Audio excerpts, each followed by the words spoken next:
রয়েছে নতুন চমক। সৌরেন্দ্র সৌম্যজিৎ এই যুগলের সম্পর্কে অবনীত নন এমন মানুষের সংখ্যা বিরল এবং বিরলতম।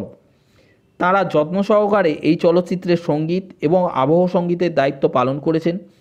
একটি বহুল প্রচলিত বিখ্যাত রবীন্দ্রসঙ্গীতকে আবহ সঙ্গীত হিসেবে ব্যবহার করে বিনোদিনী দাসী ও রাঙাবাবুর সম্পর্কের সমীকরণকে যেমনভাবে সুন্দর করে ফুটিয়ে তুলেছেন তা চিরস্মরণীয় মুহূর্তের মধ্যে একটি হয়ে থাকবে।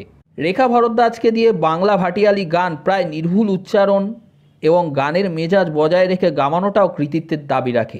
সৌমিক হালদার চিত্রগ্রহণের মাত্রাকে সেই পর্যায়ে নিয়ে গিয়েছেন যাতে সমগ্র চলচ্চিত্রের প্রতি যথাযোগ্য মর্যাদা দেওয়া যায়। প্রণয় দাশগুপ্তের নির্মেদ সম্পাদনাকেও কুর্নিশ। সবশেষে পরিচালক রামকমল মুখার্জির কথায় আসি। অরুণ রায়ের অকাল প্রয়াণে যে শূন্যতা এবং প্রশ্নচিহ্নের উদয় হয়েছিল, রামকমল মুখার্জির